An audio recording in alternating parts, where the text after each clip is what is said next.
I'm Amanda Wood here in the Swamp with Cody Jones to wrap up this 52-3 victory over Eastern Kentucky that Florida had.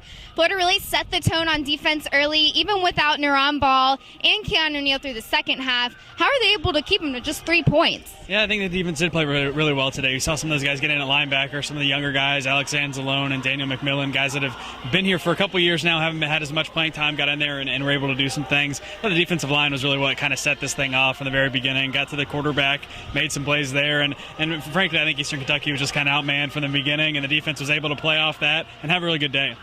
Yeah, there was a lot of exciting moments from the seniors on the senior day. We saw Quentin Dunbar scored 2 touchdowns. Mike McNeely scored a touchdown. Cody, how many more other significant moments for the seniors stuck out to you? There's a lot. It's always interesting, I think, pregame to see those guys come out, and it's kind of extra emotional for these guys, too. A lot of these are the 4-year guys were Muschamp's first recruiting class. They came in with him and now kind of leaving the Swamp with him as well. The Dunbar thing, I think, was huge. Obviously, 2 touchdowns for him. Just the ideal day and the ideal way for him to go out with such a big performance like this. First time Florida's had 2 receivers go over 100 yards under Will Muschamp ever. He kind of joked it took 4 years to get there. But McNeely, too, I think is the really emotional story of this. He's obviously become kind of a folk hero from that Georgia game and what he did there. So to get open and get him a touchdown, too, a wide open one at that, really cool moment for him and really for all these seniors that have really put in a lot of work for this program.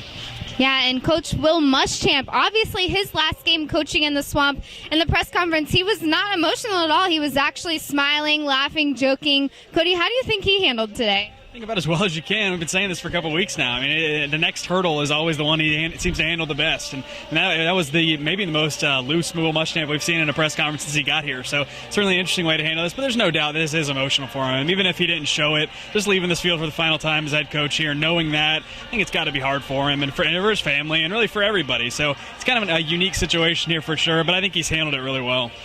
Yep, and this victory makes Florida bowl eligible. So, Cody, where could they go from here? That's a big question right now. There's obviously all sorts of things that could happen. I think you could maybe see Jacksonville. Probably unlikely at this point for the Gator Bowl.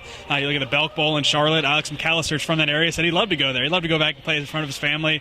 You could see Memphis maybe, Nashville potentially. A lot of these lower-tier bowls that Florida really hasn't dealt with in the last couple of years. Whenever they're making a bowl, it's either usually BCS Bowl or in the state of Florida. So kind of a unique situation here for sure, and really a lot of possibilities left.